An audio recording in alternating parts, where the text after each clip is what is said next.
All right. Nice echo. Oop. Okay. All right. We got Poop Kid, one of our mods. Twin12, inventor of one of our emojis. Hold on. Let me set up the chat here. It's been a while.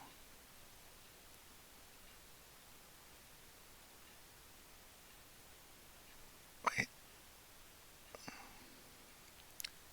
That's not where I want to be. Hold on a second, guys. I need to get to. There we go. There we go. I think I got it.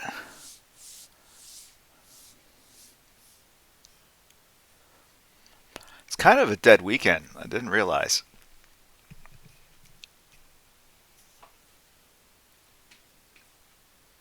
Obviously, with it being Thanksgiving. All right. Let's see what we got going on here.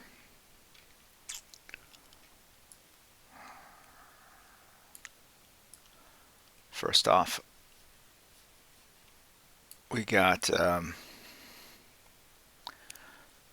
Batman 89 fan D Calvin Twin12 all subbing and supporting the stream. All right, so today it's going to be a slightly different stream. I'm going to thank you very much, Jorge 4277. Thank you.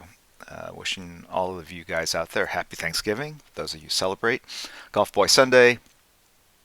Thank you for the sub. I'll see you at Emerald City as well. Anio also has subs supporting the stream. All right, so let's get into it. Maybe you guys saw this Sesame Street special. I just watched it for the second time, and it's so funny to me because when you do it, it feels like a lot of time is taking place, and then when you watch it, it feels super compressed, like it felt like a minute or 2 minutes, but at the time it felt like 15 minutes, like being there, and I think that's just a normal thing for people that are probably out of their element, as I was. Um, I certainly did not get into the comic book industry to aspire to portray myself on a kids' TV show one day, but it was a super cool honor and something that completely unexpected and such a fun thing to be a part of. All right, so in that moment, in that moment,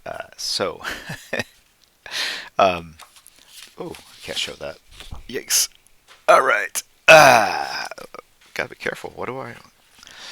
There are designs that cannot be released to the public just yet. Um, yeah, that would be Tamir. Tamir was awesome. A lot of fun. All right, so let's dive in. I can draw and talk most times. Um, and what do we got? Maurisuo, superhero summer art. PJ Bicer. Um, PJ Bicer's out to dinner with his mom and wife. Have a great meal. Um, Tune in later. Daniel J. Bosco, congrats. Thank you very much. Appreciate it. All right, so we're going to start by drawing some Muppets. And I shared on Instagram the drawing that I drew on the show. And I say drew because it's like one of those old cooking shows where they kind of prep the dish, they put it in the magical oven, and then 2 seconds later they pull it out and it's fully done. And that's essentially what we did, right? Obviously, I didn't draw it live in front of everyone. In fact, I drew it in my hotel room the night before, and there's a long story. So let me get set up with a Muppet. Let's do uh, let's start with Abby Cadabby. We had sort of on hold on a second. Let me answer something here.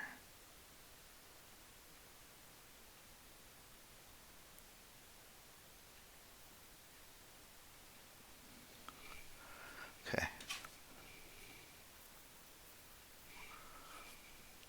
Um, All right, so what am I trying to say? Okay, so we're going to draw Abby Cadabby, and that was the first time I drew on her in that sketch. That, oh, you know what I was going to do? I was going to show you that drawing. So if you didn't see it, let me just adjust the contrast. Ever a perfectionist. All right, so hopefully you can see it here. Can you see it here? Will it show up? No. Just go to my Instagram page. I popped it up. This is looking a little green. Let's try this. This is going to blow it out a little bit. All right. All right.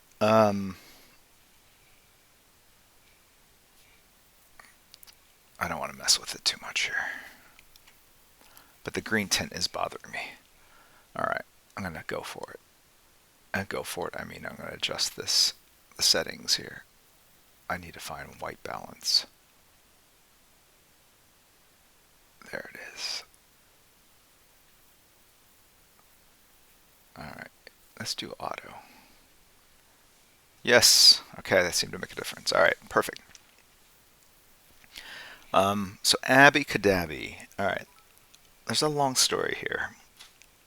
I'll start from the beginning. Got a pencil, and let's make sure this is as large as possible over here.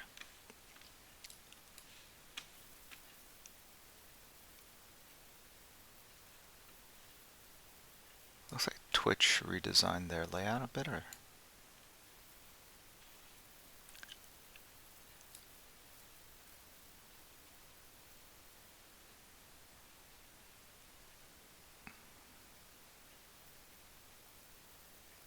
okay.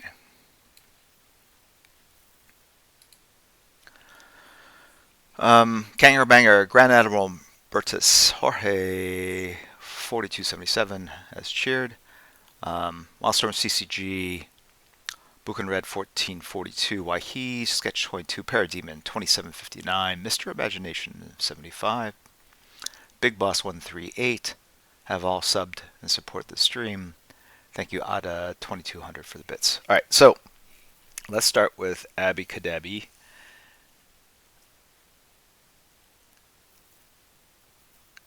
All right, I'm looking over at my reference over here. So it's actually tricky. I drawing the Muppets. It was a challenge.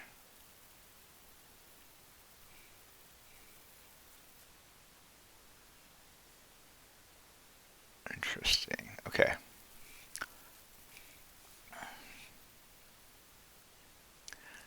Hold on. I need to. The challenging part is drawing her straight on because she actually has a pronounced. She's oval shaped, I guess. And if you've never interacted with her in real life, and you look at these static photos, you wouldn't quite get it. And of course, every image is pretty much straight on, except for, okay, here we go. And the reason I'm going to turn it a little to the side is that, hold on a second. Will I ever? Okay.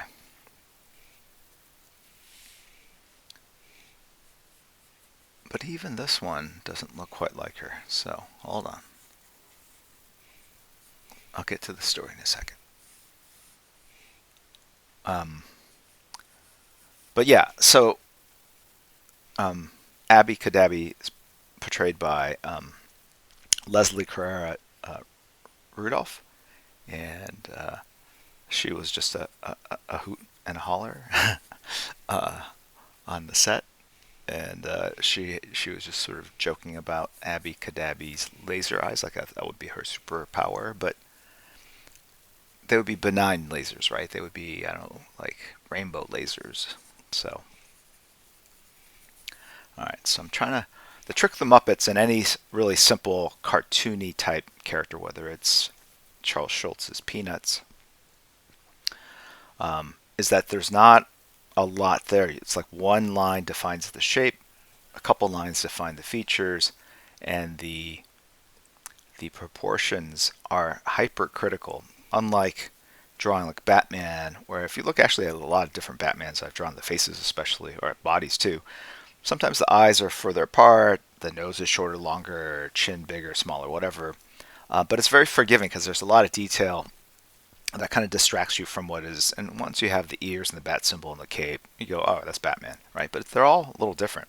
I think when you get into the more hyper iconic, simple, hyper simple drawings, it's super important, and super, I keep saying super, but it's important that you nail every line in just the right spot. And so these shapes are important. So I spent most of my time doing the shapes. And the drawing I posted on Instagram, like I said, I drew it in my hotel room the night before. It took about, I think 6 hours in total. And you look at it and you're like, that took 6 hours? And that's normally what a um, professional superhero cover takes, anywhere from 6 to 8 hours. Um, so why did it take so long? Well, it's because I had to kind of learn the shapes of what I was drawing, right? And that actually took the most amount of time. But once I got the shape, then I could do the rendering. But then even with the rendering, I wanted to add detail because that's my want, that's my urge, it's my style. But I knew if I did it too much, it would just look horribly confusing, I think, to young viewers. And the show was for kids, right? And so I wanted to do something that was simple enough to be understood visually by a young child that's watching the program, but at the same time recognizably my style, and my style has a lot of stuff going on. Anyway, so that was the challenge. All right. So why did I draw this the night before? All right. So um, here's my life sometimes, unfortunately. Uh, I had to fly to New York City for the filming at the end of September, which was like super fortuitous timing because I had a wedding. My my my niece was getting married. Excuse me, in Boston. So I figure go to New York, drive up to Boston. So it worked out super conveniently. But I just joined the board of directors of my kid's school, and so they were having the first meeting where I was being inducted into the board that same day, all on that Friday. So there was a lot going on. So Thursday, there was a big DC meeting I had to go to, a real life one, where a bunch of senior staff were going to come together, and this is where it gets a little crazy. And I was going to go to that event, come home, draw the piece for Sesame Street, and then fly out the next morning and land. I think the flight landed around 4 or 5 o'clock.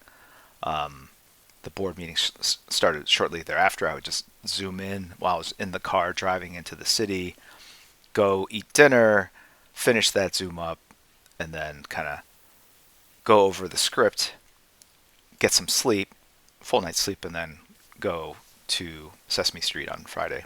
And then maybe like an hour or so before this DC meeting, my stomach started feeling like a little upset, and I was like, what is going on? And I had also taken a COVID test earlier that day to go on set the next day. They always test you. You do the 24-hour test, and so it felt like odd. I did not feel great, and I was like, I don't know if I should go to this in-person meeting if I don't feel so great. And I had a bunch of these at-home tests, and so it's a long story. Anyway, huh? What's going on? Anyway, Uh, Spence New 52. Thank you very much. Rob Arts 471. Punker 13. What the Fan Art. Pandemus. Bdub 209. Thank you for subbing and supporting the stream. Um, oh, Poop Kid didn't know sub mode was on. Okay.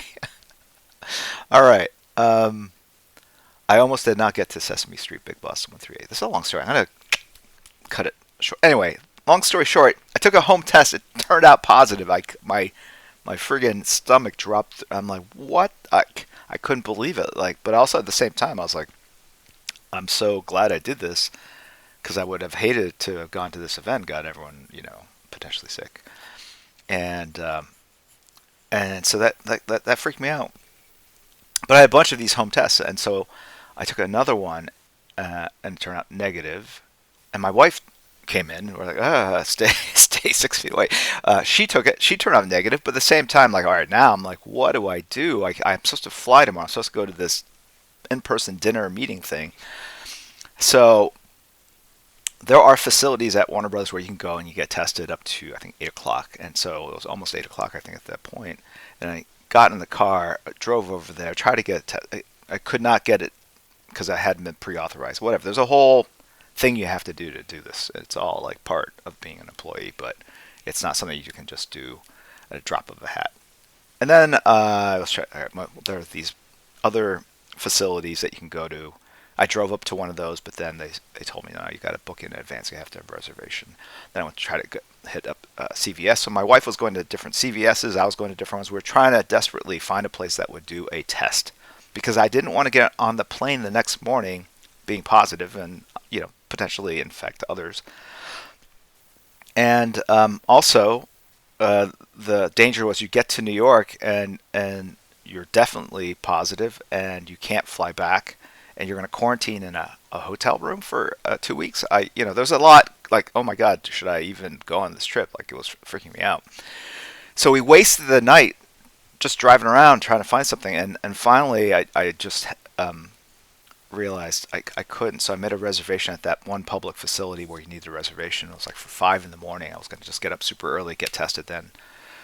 But then I found out you don't get the results. So right away. And so I had like 4 other at-home tests. So I'd used all of them. I burned them all. They all turned out negative. And so at that point, I figure, oh, okay. Hey, vocal music, Sesame Street. Hey, Leslie. Yeah. So Leslie, Abby. So this is. I'm trying to draw So I did it slight 3/4 so because if it's coming straight at us, it's hard to do the laser eyes. So here's right. So Leslie, I'm gonna send you this afterwards. So I'm just sort of recounting the story how I got to Sesame Street. Anyway, long story, but so I went to bed and I just assumed that all these tests. The first one was just a false positive, and the 4 or 5 that I took afterward were correct. And sure enough, an aside, a couple weeks later, I got an email from the company, the self-test company, and they said, "Oh, by the way, these batch numbers have proven to kind of show false positives. Just letting consumers know." Like, this is a big problem. All right. Anyway, so it was validated. Right? It wasn't just that I did it wrong or anything. I followed the instructions to a T. It was just that these self-tests are not really reliable. Anyway, so I get on the flight, get to New York, take the board of directors meeting in the car. Luckily I had a car to drive me into the city, so I was just on the Zoom call with headphones. And I was hungry because landed. It was about at that point about 7 o'clock. The board of directors meeting started at 4. I landed at 7 in New York. I was hungry, so we go straight into K-Town, like 32nd Street and Broadway, and they have all these restaurants outside with covered awnings now. It looks like Blade Runner at this point, right? K-Town, all these Korean restaurants. And it was raining. So it was raining, like people with umbrellas. It was literally a scene out of like Blade Runner. So I'm there. at my solo table underneath a plastic awning with rain coming down, cop cars and sirens behind me. Um, just paying attention to the board meeting, and so that I didn't finish. I didn't get to the hotel. I went straight there, so I didn't check into the hotel till like 10 or 11 o'clock that night. And then I sat down, and hey, Domo Stanton, fantastic artist, joining us, and and then that's when I was like, okay, I got to draw this, and that's when I started pulling up reference. And at the same time, I didn't realize like there was actually a script. I thought I was just showing up to. I don't know what I thought I was doing. I thought it was just as like a prop or something that maybe they would just show a drawing or me drawing. I didn't realize there was a whole. I don't know what I must have thought, but there's a whole script. I mean, I only saw my portion of the script, but there was a whole narrative story, and so I had kind of looked at my dialogue, and yeah, thanks. I'll get to the singing in a little bit. All right, and so I'm like, all right, I gotta find some other reference here.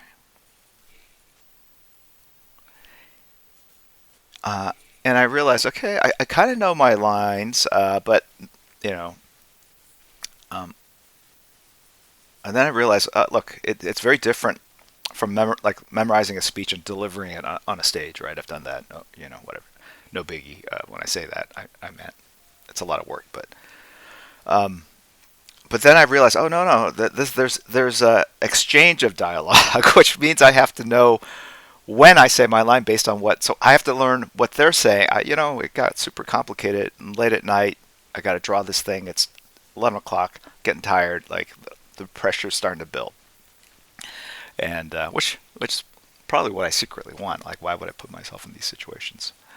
And so I realized I need to kind of not only know my lines, but I have to understand what is being said, the emotions that are being communicated. I have to speak perhaps a little more slowly and enunciate more, given the age of the audience, right? There's all these considerations I just hadn't thought about. And so I call my wife up, and luckily she's still awake because it's 3 hours earlier in California. And I basically send her the script, and I make her rehearse with me, which I've never ever done with anything. And so that was interesting. So and then I'm drawing, and I thought it would be simple because the characters are simple Muppet shapes that I could do it in like 3 hours, and then I can get some sleep. But it took. I didn't finish till 5 in the morning. It took over 6 hours, about 6 hours of drawing. And when you draw something new for the first time, you have all these kind of questions in your head, like, "Am I drawing this right? Does this look good?" Like, and you keep going. And I'm sure you guys, when you draw pieces, you feel the same way. Like, you know, why he? I just finished Ryan Benjamin's San Diego Comic Con panel. It's a true you threw a party and had a camel for people to ride on. Yes, that was a New Year's Eve party. Yeah, it was like a Morocco theme thing. But yeah, very smelly, but it was cool. Anyway, so what was I saying? Yeah, so I was kind of going like, oh my God, is this any good? If I screw this up, do I know? Have I memorized anything that I think I've memorized? It was just normal anxiety, right? And I just got bangs. And I was, also trying to figure out how do I simplify these details. And also they weren't supposed to be. I think I just interpreted blah blah blah. Oh, Maximilian dude. Hey, how you doing, Maximilian dude? Uh, Congrats on the 1 year old. Yeah, awesome. Thanks for coming in. Um,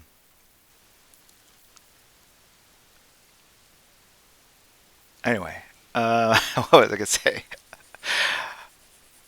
So it took a lot longer to draw the characters, and so it was like 5 o'clock, and I was gonna wake up 7 because the car was gonna pick me up at 8. I think we were just gonna start shooting at 9, so 2 hours of sleep. So I emailed them, said, look, I don't need a car pickup. I can just walk over because it was really not far from my hotel. And I think they just, I don't know, we pushed it. So I got 3 hours sleeping. And, oh, the other thing is I had packed, this is the first time flying in 8 months, right? So I packed for the wedding and I thought I had packed for the appearance, but I left the shirts, these black t-shirts I must have left in my closet. So all I had was the dirty shirt I wore on the plane. Not dirty, but wrinkled, whatever. I had a hoodie that I was wearing, and then I just had suits, and so I had nothing to wear on the appearance, and so again, you know, not ideal. And so I get there, and thank God, like the producers, and this I got there like 9 o'clock. They were like, "Oh yeah, we'll find you some shirts," and so they sent someone else to buy some black T-shirts for me. And I said, "Look, sometimes I wear a small, sometimes I wear a medium. I don't want to be a diva, but sometimes whatever." So they ended up getting like three shirts, like a small and two mediums. I don't know where they got it, like that early in the morning, but it's Manhattan. They had it. Tried them all on. Only one fit. It worked out. So the shirt I'm wearing is not even my own shirt.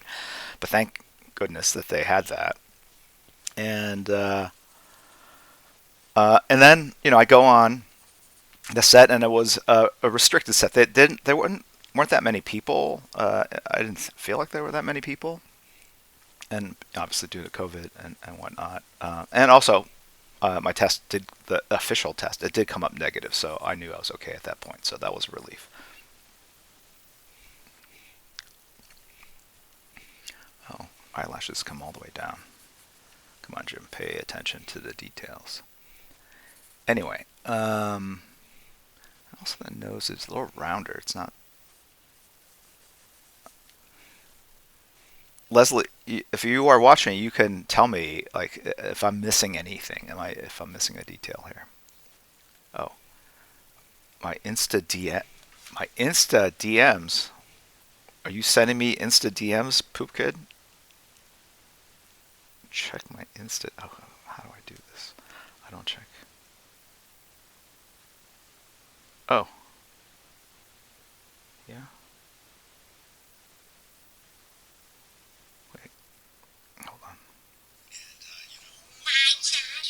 Oh, hold on. Okay. All right, I'm gonna play this for you guys here.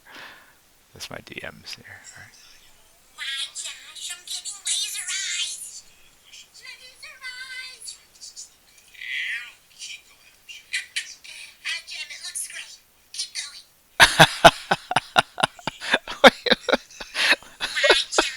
Uh, do you have this Muppet with you 24/7? That's what I want. It's like it's just in your backpack, and it's just this is very Inception like at this point too, right? All right. Okay. So, oh, I lost my train of thought. Okay. I th- do I have everything? I want to. All right. So I put the detail now on it. I want to double check all my basic shapes. Okay.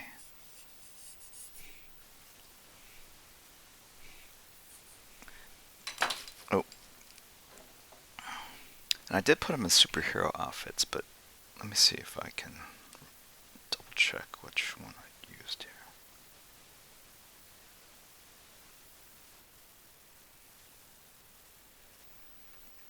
So with this one, I wanted to retain the dress, right? And then the shape here was meant to like in the old days, like costumes, like they had the letters, right? And so this is supposed to represent an A, Abby. I don't know if that was clear. And then this is the space, right?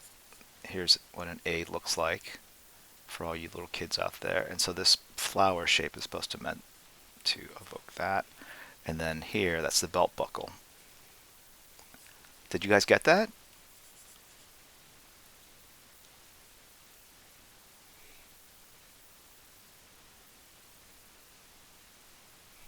Looks like chat has frozen.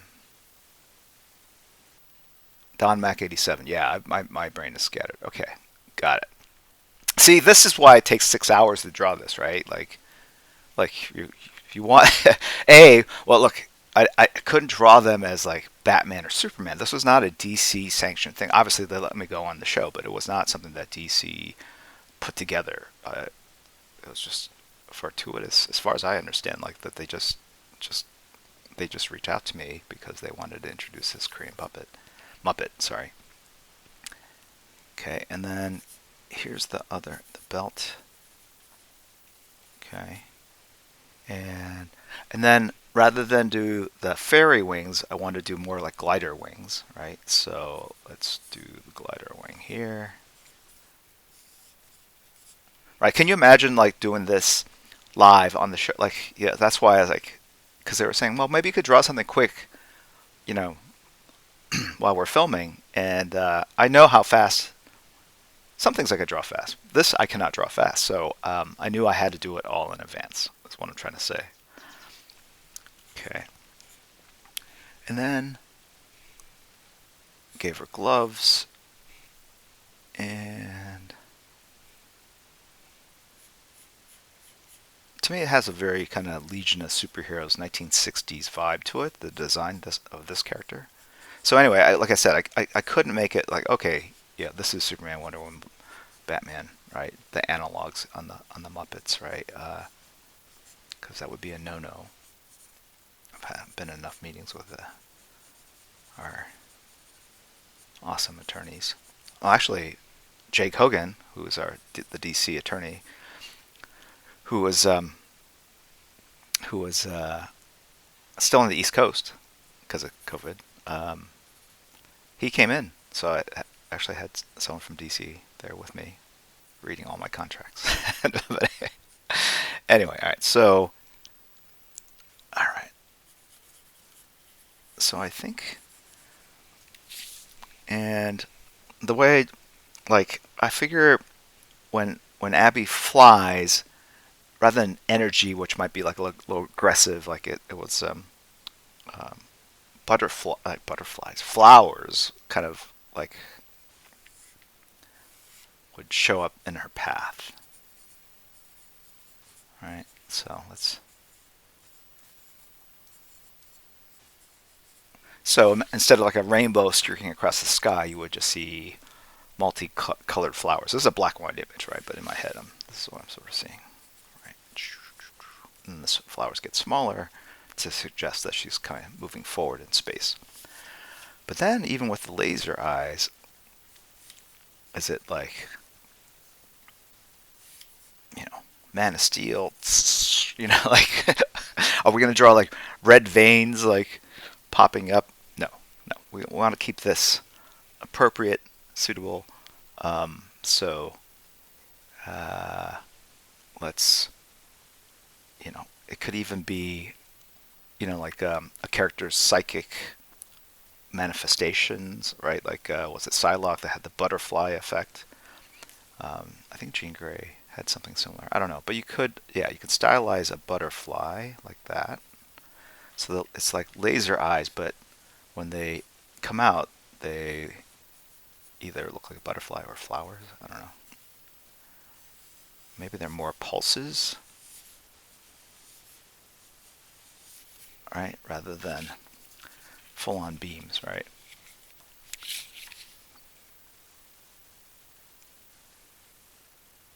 Okay, I think. But even so, I can't help it. Look at this. Abby's been working out. I'm sorry, Leslie. This Abby, she's. There's something. Okay, I need to figure this out. Hold on a sec. I think she sent another message.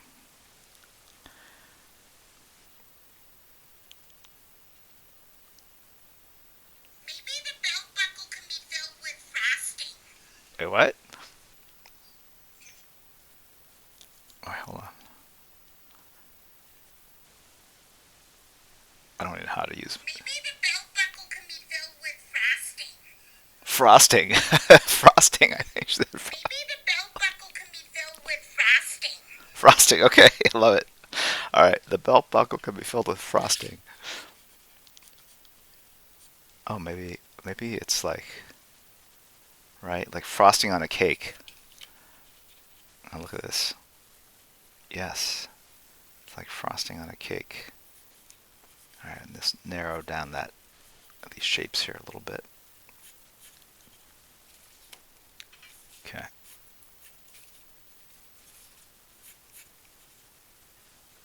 And so the frosting, you see a little bit out there. Okay.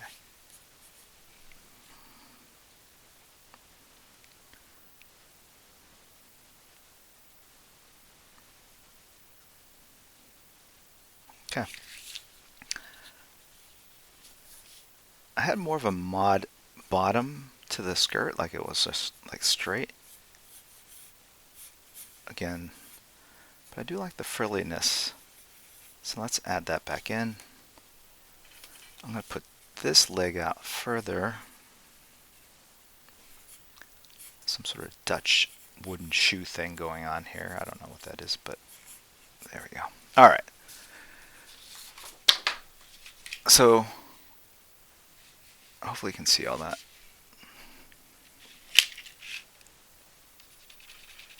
That's probably the first design where they filled, like, can you imagine Batman's like, can you fill that one utility belt pouch with double stuff Oreo frosting? I don't know. I don't even know what frost. What are the names of frosting? Uh, Devil food frosting. Devils? I don't know. Okay. All right. So, um, she lives. Buff Muppet.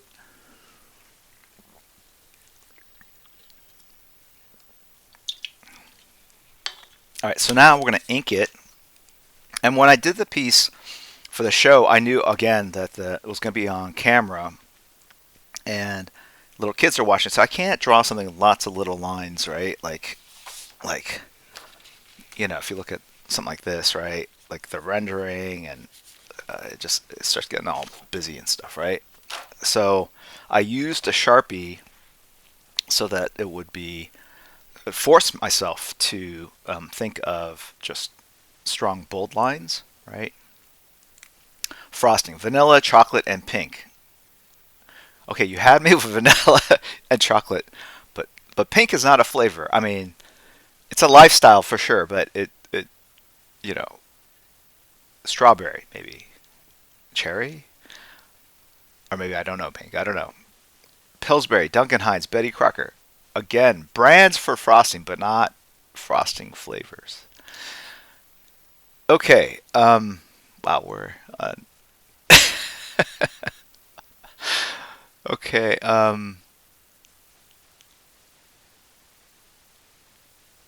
All right. What do we? Um, okay. Yeah. But this one, right? And then I also had to figure out like what areas are going to be black to kind of balance it all out. Okay. Now I need glasses so I can see what I'm doing. Let's see what I've drawn here. Oh, okay. All right. All right. Let's just start somewhere easy. Well, let's just do the hand. Normally I start with the face, but oh wait, she's got glasses too. I just realized I didn't see that before. It's kind of like because I wanted it to. It couldn't look just like the Muppet with the regular. Like you had to push it a little bit. So like these booster gold type glasses, or maybe they don't even have a thing. They just kind of hover in front of the eyes. They don't even have to have a thing that goes back. Okay, so I think I'm good on the details. So I'll just start with the easy stuff. I like to start with the hand. And this is a 4 marker, so I can already tell it's a little too thin. Also, if I did it this way, it probably would have taken a lot. I don't know. I was trying to hit the deadline. Anyway, so getting back to the thing. Getting 3 hours of sleep and going to perform is not necessarily a bad thing. I think my mind's very hyper sometimes, like overstimulated at times, and so I find that because it's not the only time I've stayed up all night or almost all night and had to do something like this. But I think it does actually nerf my brain a little bit and just kind of slow me down, which it did, right? Uh, right? Because you're already super hyped because it's such a unique situation, exciting situation. Right? It's novel. It's uh, you feel the pressure, the anxiety of it all, and so being kind of tired and exhausted from flying and everything kind of helped mute those other um, feelings that I was having.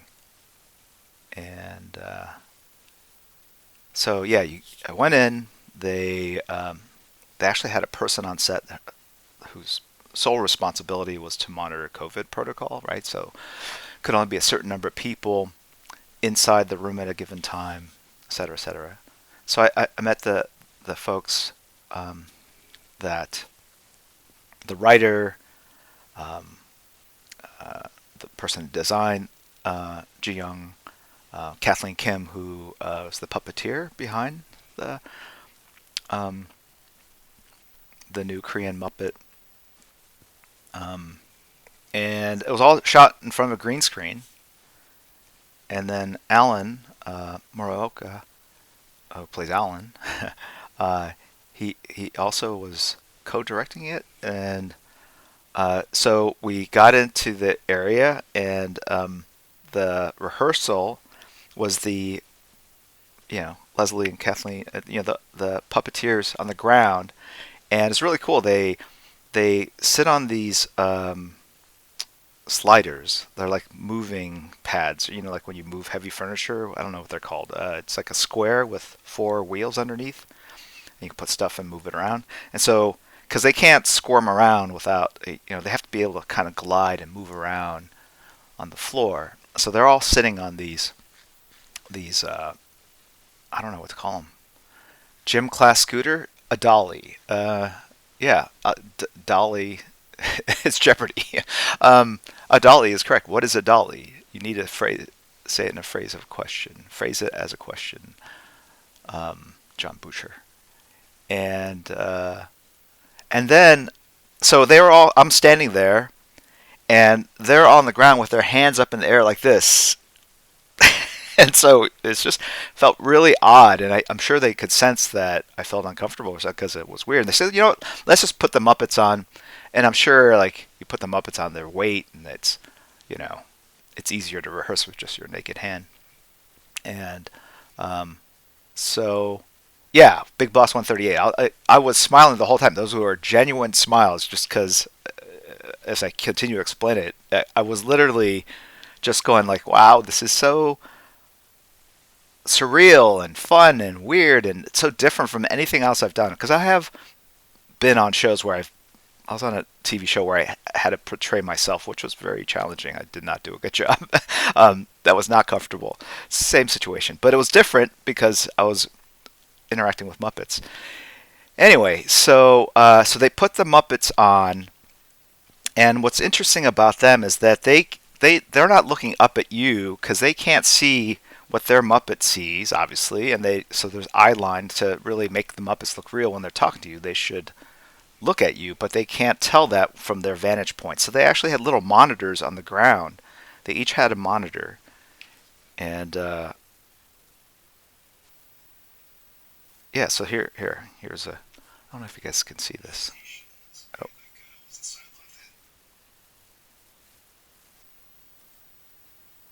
here we go. This is Janet Kim, the producer. Oh, they call them Raleighs. Raleighs or Rollies? Rollies, probably. Rollies make more sense. All right, so that's Leslie there, who's sending me these behind the scene photos, right? So you can see them. And I've got some others I'll share with you when I'm singing and dancing. It's I don't know when I'm going to share those. Um, Yeah, but they see your truth and help you follow your heart. oh, heart. I could do hearts too. There's so many things I could do.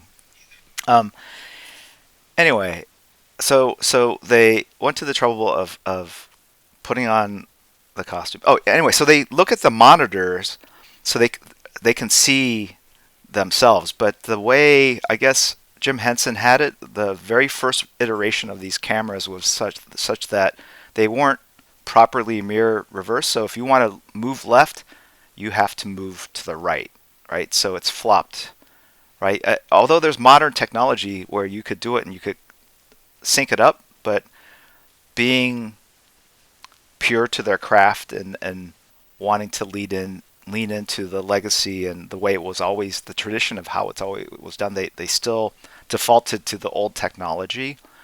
Um, yes, it's all, pretend to understand that.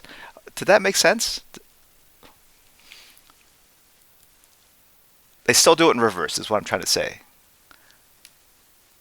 Because that's the way the original technology could only handle it. That's the way that was originally set up, and so understanding that and seeing themselves as sort of heirs to the Muppetry, the Muppets that Jim Henson created, like they wanted to still do that, which I thought was really cool. Um, but that's how they do it. And then we rehearsed. Ellen made me feel super welcome. All of them did. I mean, Kathleen, Leslie, the whole Tamir, Elmo, and they had little teleprompters. So I was concerned, like, crap, I don't know if I can remember everything, especially when the pressure's on or whatever. But they were prepped. They know what they're doing, and so they had these little teleprompters, very small ones that were right by the Muppet's head. So I could, if I was talking to a Muppet, I could glance to the right, and see the line, and sort of jog my memory. And so if you watch it, you'll see it's very obvious. Like you can see that I'm talking, and then I kind of look over, get the line, and come back and say it. Um, uh, but I figure if you're a little kid, you can't tell the difference.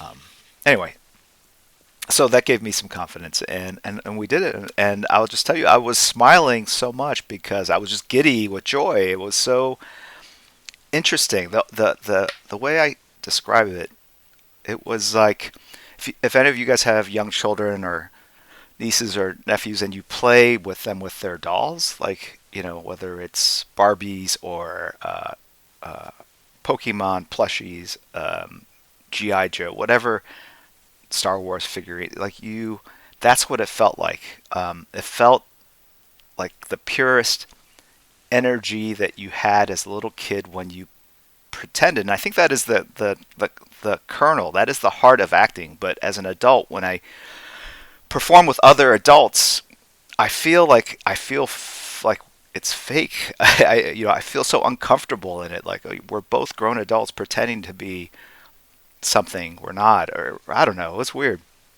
But doing with the Muppets it made me flash back to kind of being a kid and what that felt like, because that was like the only time I probably felt comfortable, like role playing, acting, whatever.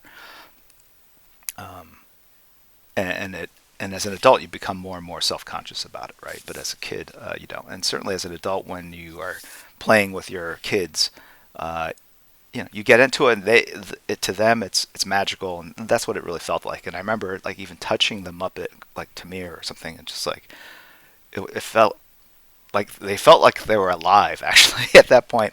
The puppeteers do such an amazing job in terms of like the head bobs and the movement of the hands, and you're not looking down, right? You're looking at the teleprompters or this horizon line. The Muppets are right there, so they feel like they're alive. And again, smiling from ear to ear because like, oh my God, I'm in their world. Like I had teleported from the physical real world into this amazing other world, and so that's where that energy was coming from.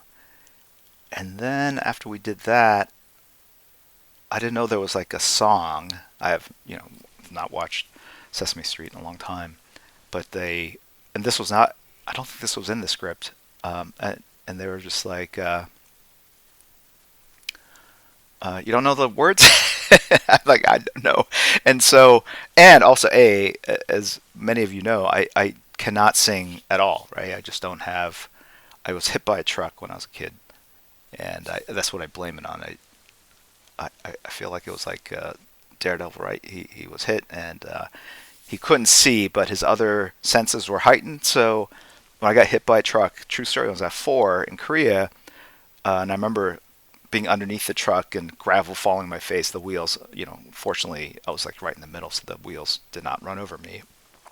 And then I remember being in the operating room, scar on the back of my head, and I feel like that broke my ability to carry a tune, right? So and I once tried out for like the choir in grade school, and they had me like try to repeat notes that the teacher played. I could not hit a single one. So I'm tone deaf, really bad. Like make dogs howl. But I do feel like, well, maybe I gain the ability to um, create visual shapes. That my artistry got better, but my musical ability was destroyed forever in that tragic accident. Anyway, uh, and I think they understood that because they probably heard me sing a line, and they said, you know what, you could just do the chorus, la la la la la la la, whatever. Anyway, um, I just did that. Like that's it. La, la, la, whatever. But it's a catchy song, and I'll tell you that even after I watched it with my family, we're all kind of like da da da da da da da da da. Anyway, um, so and then I was dancing, and unless it's like a nightclub in Vegas, like it's hard for me to relax, right? And have some adult beverages, and so they're like, they saw me attempting to hum and move in rhythm, and they're like, you can dance. And I was like, you can let it out, and I said, I am. um, so I think they realized like this is just we'll edit around it, I guess, right? And so, um, but I did throw in my T-Rex dance move, right? This is the T-Rex, right? It's the short arms and the two claws, T-Rex arms. So you catch a little bit of the very end, and so that was that experience. And then afterwards, I did share like, it's weird how you have memories that you don't even revisit for long periods of time, and that certainly was the case for me. I've told this story many times of how when we moved to the United States when I was like 4 years old, we moved to Ohio, and I was the only like Korean in my school, probably the only Asian at that point because there was actually a headline in like the local paper that, oh, there's some Asian students, not Asians, immigrant students, right, from different countries, and there was a photo of us at this EJ Block kindergarten, and I didn't speak any English. They sent me back home. First day of school, said like he doesn't speak any English, so they sent me back home. It was traumatizing, and but I did learn English, and I do credit comic books for that because I was just way into superheroes. I'd watched the Max Fleischer black and white cartoons in Korea when I was a kid. Seeing Superman again when I moved over here was very comforting. And then the cool thing about comic books back then is that they were ubiquitous, right? You could, if you got your hair cut at a barbershop, they had stacks of comic books on their waiting table. And I remember reading those, and by reading I mean looking at the pictures and guessing what's happening in the story, because if you don't know what's being said in the dialogue, you can still follow along, right? It's a visual medium, and but that it also inspired me, motivated me to learn English so I can understand what these characters were saying. So that was a big part of it. But then the other big part, which I usually don't go into detail because I'm in the comic book business. I'm not in the like kids TV business. Is that Sesame Street was something that I would watch, and my parents really didn't want me to watch a lot of TV shows in general. Like they believed it would destroy my eyesight. Anyway, um, they were right. uh, but they let me watch as much of Sesame Street as I wanted because, or anything that was educational, because they really did feel like it would improve my English and help me in school, so I could become a doctor, right? Which was their dream. And I remember watching Sesame Street with my mom. You know, my dad knew English from medical school in Korea, but my mom, when she came over, she also didn't speak any English. Or maybe she said a little bit in college, but very little. And so she learned English as well from watching Sesame Street. And you know, Bert and Ernie, Cookie Monster, um, Grouch, all these you know, amazing Big Bird, of course. You know, amazing characters. Count Chocula, you know, or not Count Chocula. The Count, the guy that goes one, two, whatever. All that stuff was a big part of my childhood, and also back then there was only three stations, four stations: NBC, CBS, ABC, and PBS. This is before Fox even. Like, so everyone watched it, right? It was just part of being a kid. And so it was really moving for me to be a part of something that was transformational in my life and really help me assimilate into a different culture and understand the culture, I think. And so to find myself full circle decades later, actually being on the show that was so meaningful to me as a kid was just really kind of emotional at the time. I felt it like, ooh, I got a little choked up. And so it was really an amazing honor, and I'm so happy that we were able to do it in person, even during COVID, because that would have been a bummer if I had to just, you know, film it, record it, and send it in, which is what I've been mostly doing for this past year and a half. So that is a long story. That is a long story. And I have not shared that online because that would be a very long paragraph. And what I find is that people don't read the posts. Or if they do, they only read like the first sentence or two.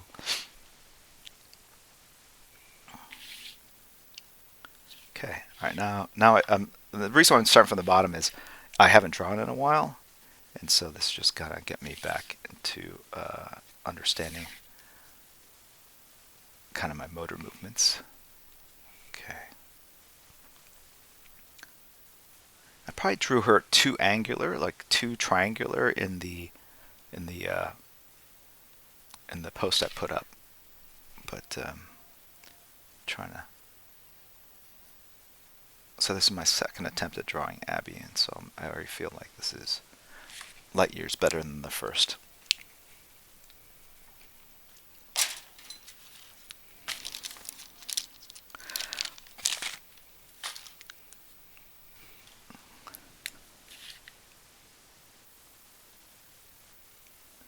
And the crazy thing about, and I was talking about how kind of time was compressed when I was shooting it because it felt like I was doing it for much longer, and then the actual segment or my time on it is fairly fast or felt fast. Um, but even just now, it feels like 15 minutes has elapsed, and the time is an hour. Correct? Yeah, it's been an hour. Wow. Okay.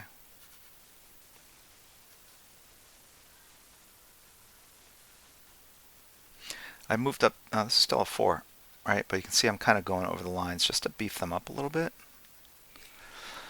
Let's check in on some activity here. We got uh,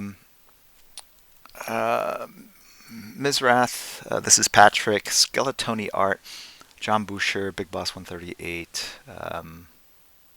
Proton Factories. Ravdas. Maximilian Dude. Kwamin. Ravdas. Tooth. Have all supported this stream.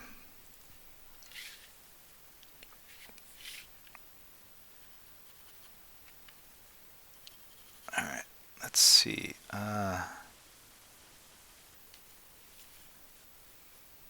Okay, hold on a second. Let's.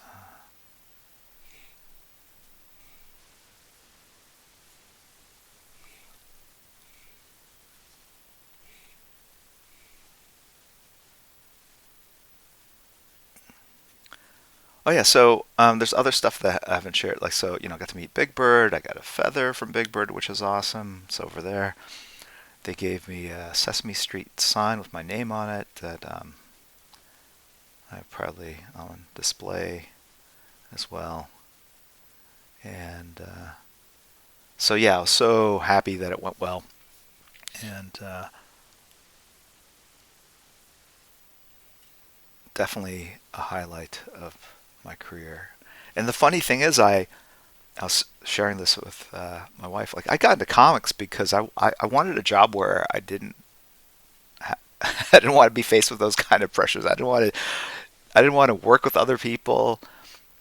Coming out of like adolescence, I was a bit antisocial. I was kind of down on society. Maybe I read Catcher in the Rye too many times.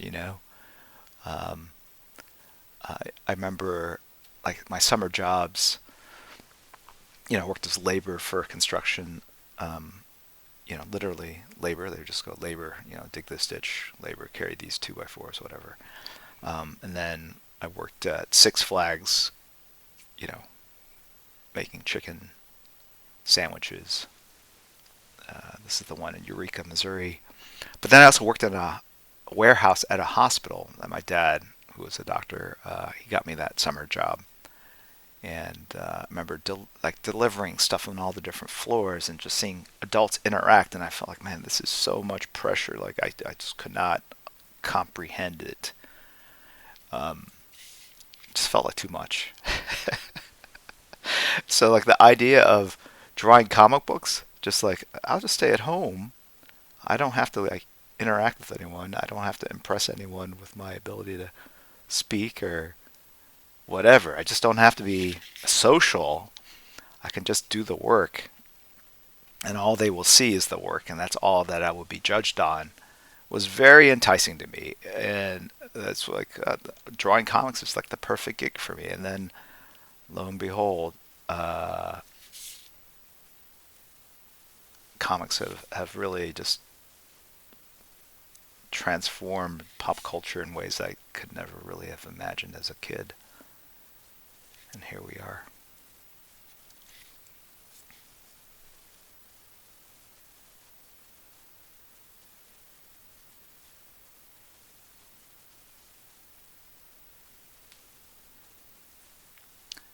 Okay.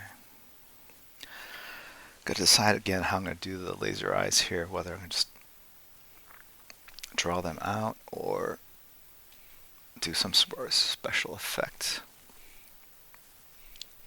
The eye shapes are also. I remember that it's not. I didn't quite capture it was this. I would struggle with this shape. It's actually no. It's like this, but it actually comes down.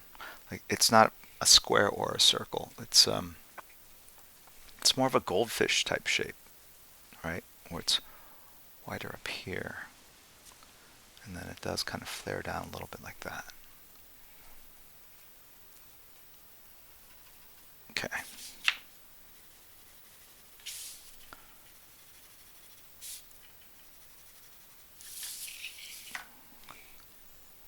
And but even here, see like the two eyes, they get narrower down here. So I feel like that needs to come here. All right, let's see how that looks. Now with the laser eyes, you won't see necessarily the shapes exactly the way do, but they're the way they should be. But there are nuances to these designs to make them look like the characters, and so it is a challenge.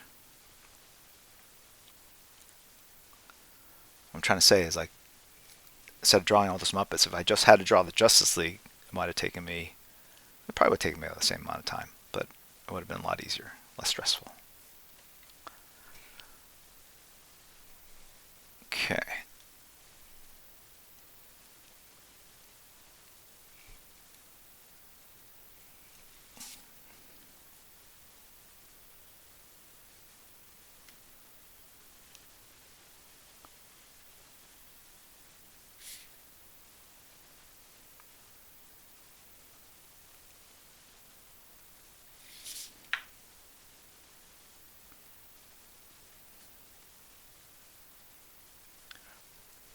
I know I was gonna say I learned a couple things watching the show, like we always spelled harmony, like that means grandmother, like Harmoin, like harmony, like music.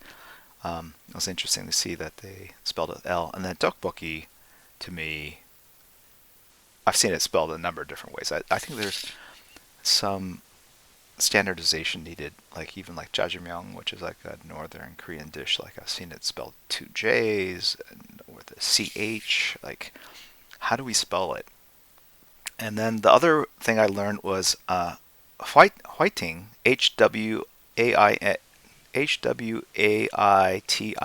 like it's waiting with a H, whiting. And so it's a expression that Koreans use when it's sort of like forza ragazzi, right? Like Italians, right? It means strength, but it's really more like, strength movement, like solidarity, like let's do it, right? And I've heard it before. My parents have said it, but I always thought they were saying fighting, and they were just using bad English, like fighting. Like so, like if there was a wrestling match or a football game that I was competing, they were fighting. Like okay, that's a little aggressive. We're just gonna go compete, but they were actually saying waiting or whatever, right? So.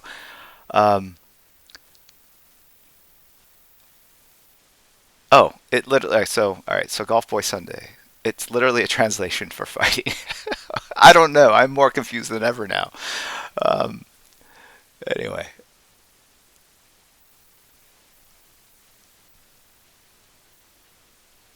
Oh, Quick Draw 13. Yeah, if you just Google it, it's available. It's on YouTube. It was when I posted originally. I think meaning the publicists at DC, kind of conflated what was going on, and they it was available before I said that it was, and I think the times that I posted were actually the thing that we did today, which was sort of a live commentary over a broadcast of it. But yeah, it's available. I was a little confused actually when it came out. So you can watch it on YouTube at at your leisure, Jamie.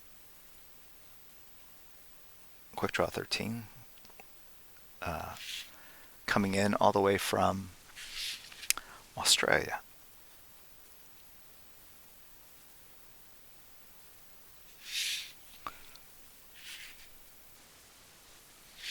I don't know about this hair that I just drew.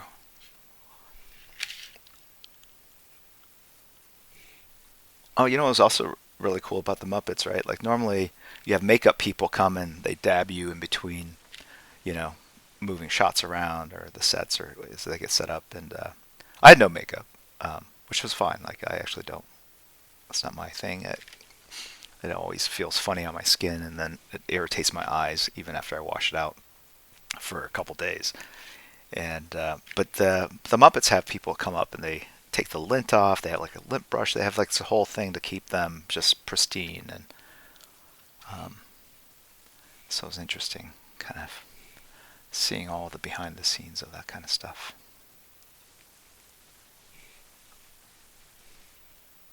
All right. So this feels more fern-like, but I want to get it more looking like strands of yarn. So I think I need to elongate it. Well, I mean, this is fine because it's the the locks. So let's, and then if you see this general shape here, that's what I'm aspiring to. So, all right, let's just kind of do some proof of work. Kind of this is what we are aspiring to, and then I can add the details and fill it out to make it three-dimensional. You have some of these pieces kind of straying in front of the others and behind.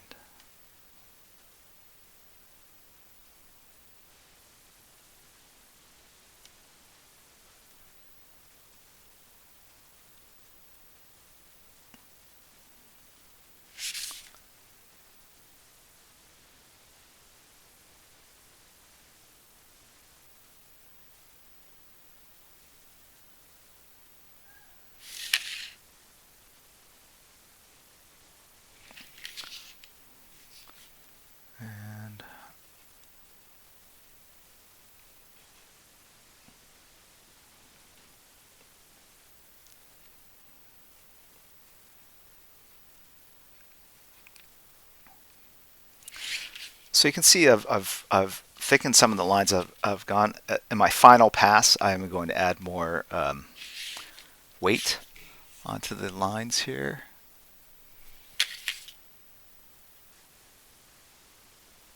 And maybe even beef up these eyelashes a little bit more. Right, that's feeling good.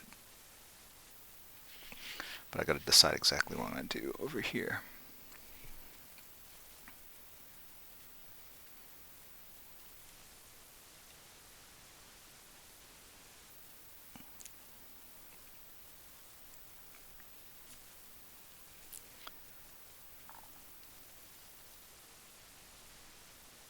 Okay, so same thing. We're going to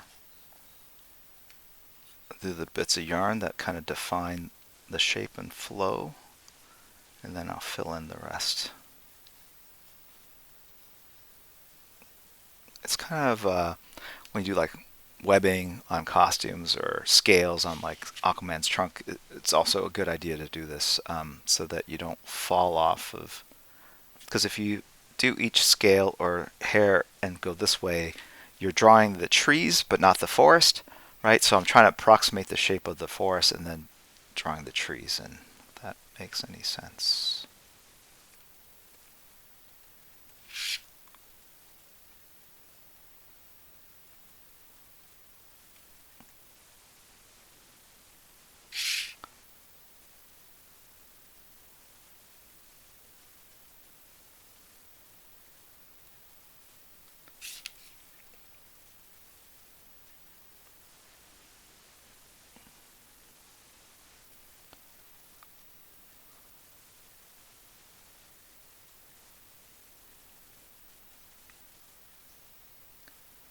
Anyway.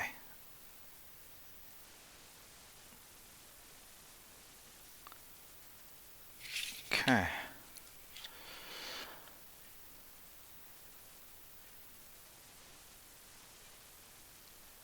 Looks like a coconut tree. Oh. Um, all right. What do we got? So we got going on here?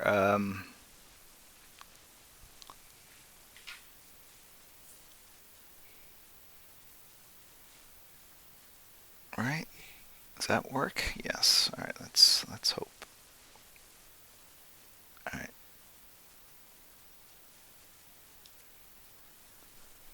What's going on here? Okay.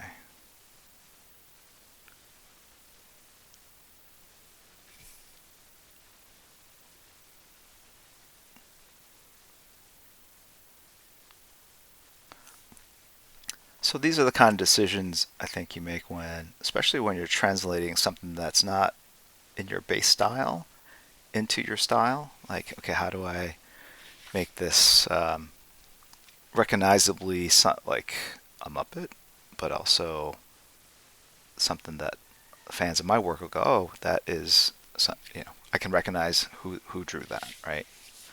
So, all right, let's try to do these laser eyes for Leslie here, and let's.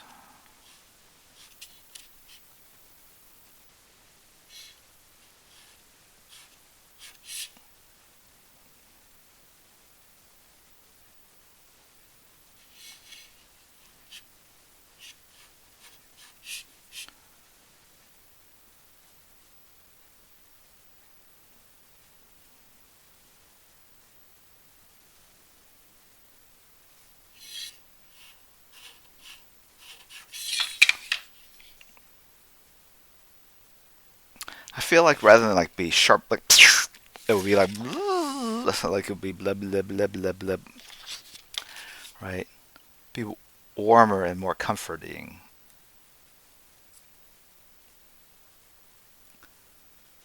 You can have those sound effects, Sesame Street. I gift them to you.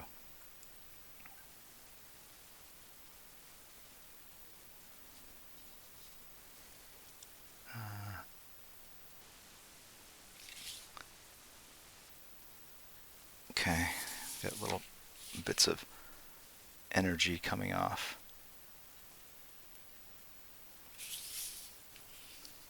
right?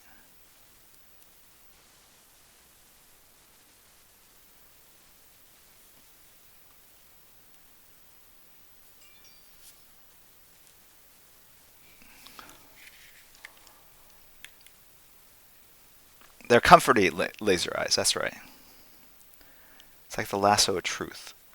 When the eyes gaze upon you, the laser eyes, like it makes you feel welcome, befriended, seen, appreciated.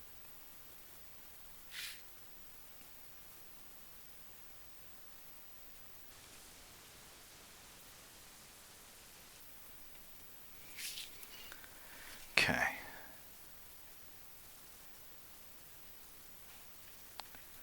So I think I've got the bulk of it down. Unless there are other suggestions or things that you're seeing that I'm missing, Leslie, I'll check my messages in a second. And so now I'm just going in and doing what I said before, which is um, beefing up the lines. All right, so with this, you just kind of look at it and go, I've got a black shape here, black shapes here, here. I feel like I need some up here. I feel like down here I need more because that's further away. Like, does this shoe become all black? Or is it going to be seen as sort of a bottom part of the frill? So I think you can do a halfway, which is sort of a cast shadow, and it bends with the shape of the shoe. So it goes like that. And then this shoe would also, there'll be a little side light up here, so it's picking up a little bit on the side there. And right, let's beef up this bottom line here. And I'm just hitting the same line with the marker. And I'll tell you that you could use a Sharpie and get a thicker line, but it'll give you a flatter line because the weight, that Sharpie will give you an exact width. If you use a thinner marker and you go over it twice, it looks like it's getting fatter, which it is, but it's getting fatter in a non-uniform way because as I move my pen line over the line, I'm not putting the new pen line right next to the old pen line. Sometimes it overlaps, sometimes it doesn't. And so there's a slight undulation in the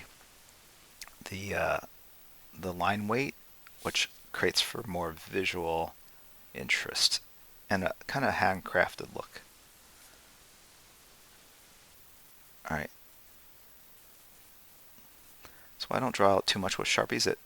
It gives you a clean but flatter look than going in and modulating the lines with a one size marker and thickening it up as you need to by hitting that line more than once.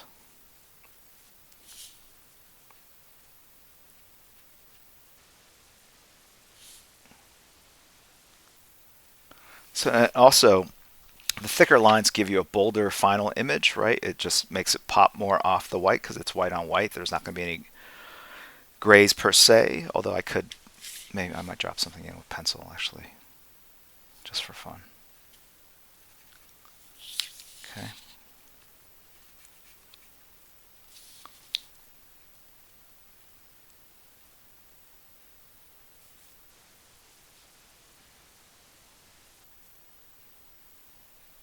Popping that. This is a graphic. I think it's a graphic, or it should be more like a boutonniere where it's popping off the right. So like if it was a side profile, the flower would stick out a little bit, right? So I can suggest that by just dropping a shadow underneath, right? Let's make all the exterior lines thicker, just really kind of popping the form off the background.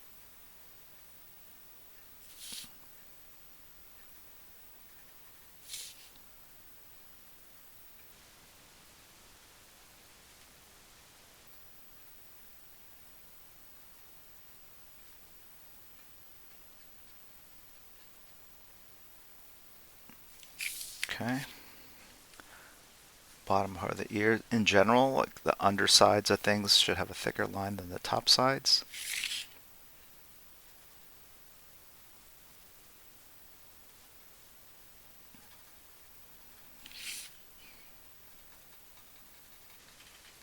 So thicker down here and lighter as it goes up to the top.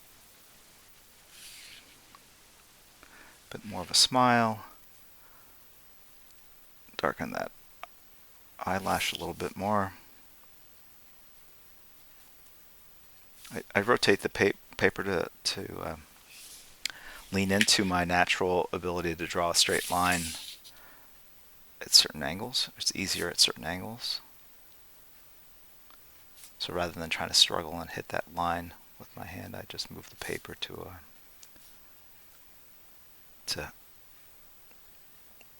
fit to my strengths.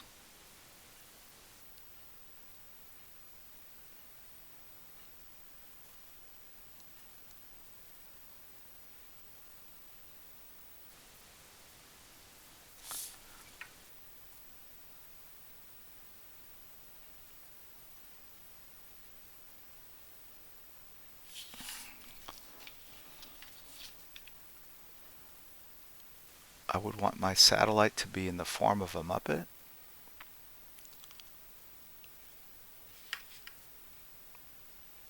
Sure.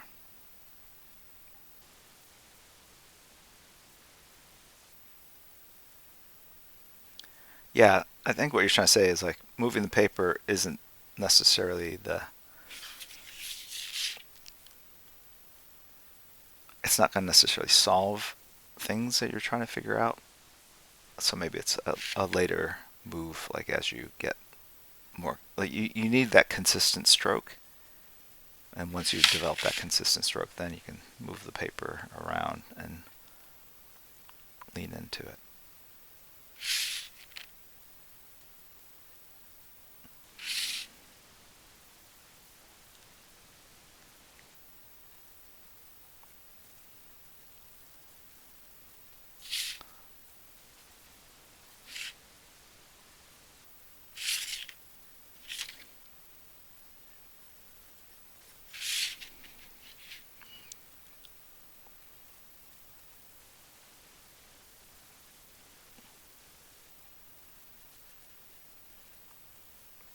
And to make it feel more three-dimensional, maybe there's some strands that are all in black that represent the strands behind the strands that are in the front and the middle. Right?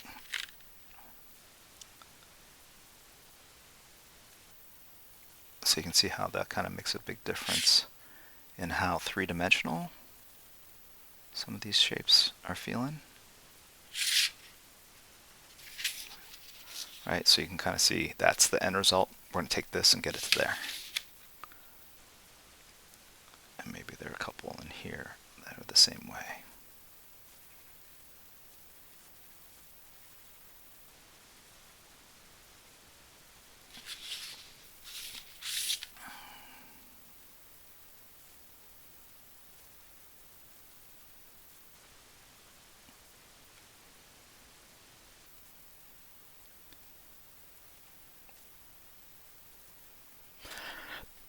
Excuse me.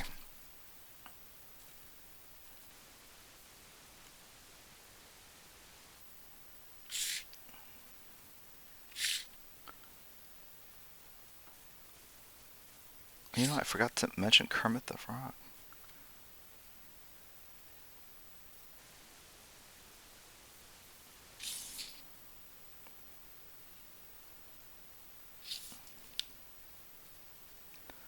Oh, you know, also funny, as we were watching the show, as, you know, watching it with my family after Thanksgiving dinner, and when the songs came on, my wife could sing them. I mean, she's raised a bunch of kids, right? 6 babies, and she knew them all. I think she was more jealous than anyone in the family that I got to be on Sesame Street.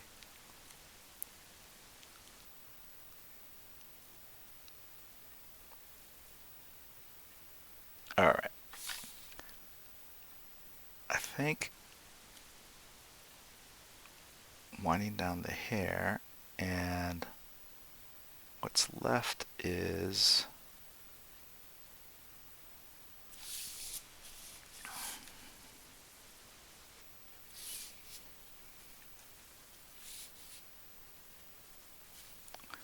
the the flowers.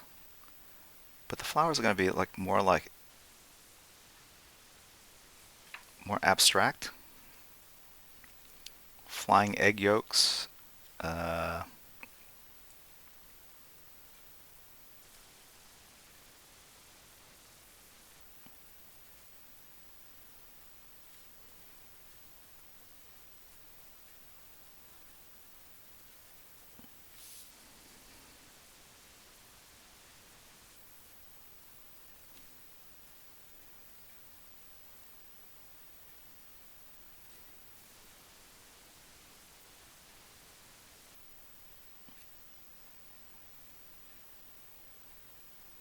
it's a hard power to explain.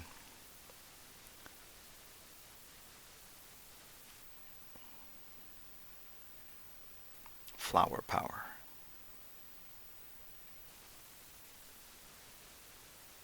And obviously as they get smaller,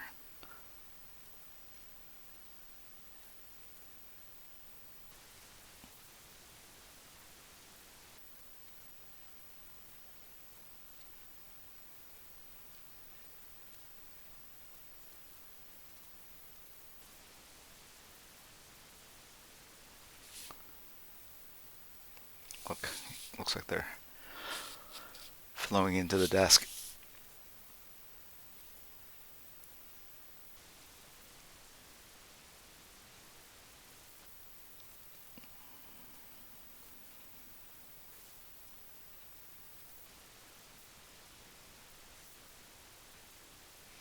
Okay.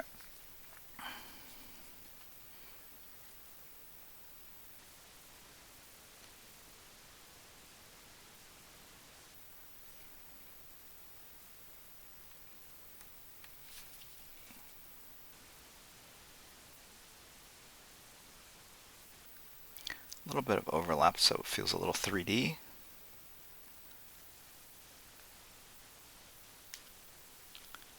And great little perspective there.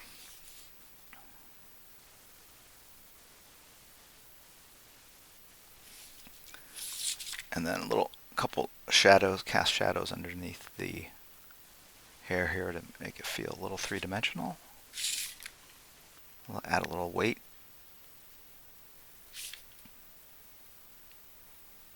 And I can tell I have not drawn in a while because the pad of my thumb is starting to hurt. Very normal. If you find that's happening to you, that means you're putting your hours in. So congrats.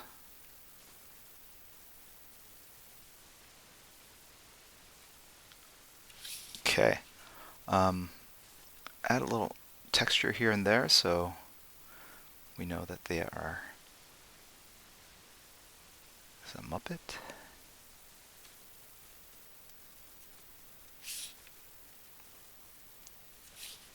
And that's a glove. But that would be Muppet flesh. I don't know what it's called. Let's make the shadow a little bit more pronounced. Okay, I think I'm done. Hold on, let me just put it down for a second so you guys can see the whole thing here. Do it at the right angle. It's 4 a.m. in India. Wow, someone's up. Where's Super Grover?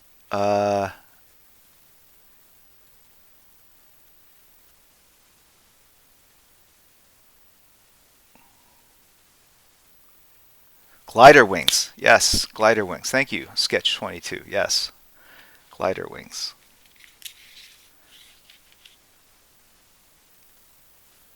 I even penciled them in. I just didn't see them.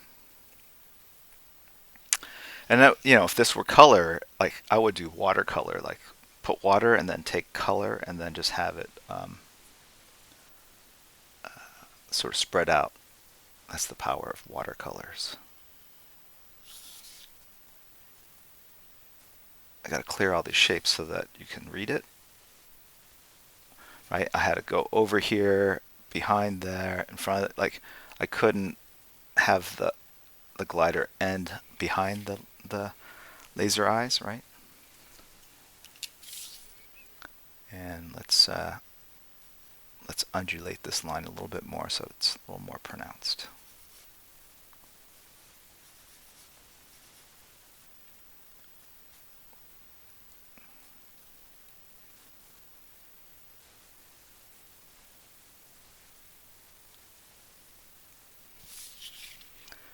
Okay. Uh,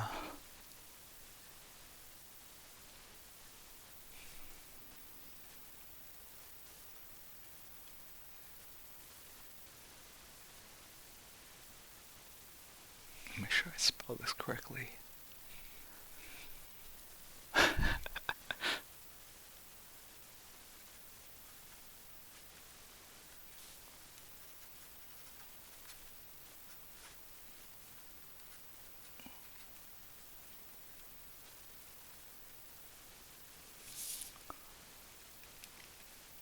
And there we go. All right, it is 2:32. It's the end of the stream. Super Grover will have to wait for the next time. But this will, Leslie, I will send you or send me where I should a mailing address, and I will gladly send this out to you. Thank you again for entertaining me and making me feel like I was part of the Sesame Street family. It was a amazing honor, like I've said, really, really amazing experience, and it was just fun seeing the reaction from like a lot of my friends and colleagues. You can see how much it meant to them too. It really, the show is an institution, and just so happy to have been a part of it. Okay, you know what? I think I'm just gonna add a little bit of shading because that'll help me pop that out a little bit more, and then also the frosting. We're gonna go with the pink, the pink flavor. All right, and so if I make these darker, hopefully that A pops out more. Right. All right, I'll pop that into Instagram as well. So thank you very much, guys. Hey, we usually at the end we go and raid someone else. For those of you that are not familiar with it, it's like we're a virtual pirate ship of I don't know how many people, 600 some odd people, and we're gonna go find another creative that's on Twitch now and drop in on Moss, parachute in on them, and just sort of greet them with our flower power, our pink frosting, and shower them with attention. So here we go. I'm going to drop this into stream here. Hopefully Poop Kid has picked something family appropriate, but who knows? That's the fun of this. All right, so thank you very much for tuning in. Please thank our mods. We got PK. I don't know if I saw Kirihiko in chat. It might be late, or Crispy Egg Roll, but Poop Kid was here, so thank you very much, PK, for helping out. Also, big shout out to Leslie, aka Abby Cadabby, who was helping out, sending me messages of encouragement and some feedback on the design. Thank you so much for tuning in and spending part of this day with all of us. And I'll see you guys probably next week. I'm going to be in Seattle. So check out the Discord channel. That's where the information about the next streams will be. But December might be a little challenging with everything that's going on, but we will squeeze in some time before the end of the year. Okay, and definitely get that Super Grover in, and hopefully some giveaways in the holiday spirit. All right, so take care, guys, and have a great rest of the weekend. And here we go with the raid.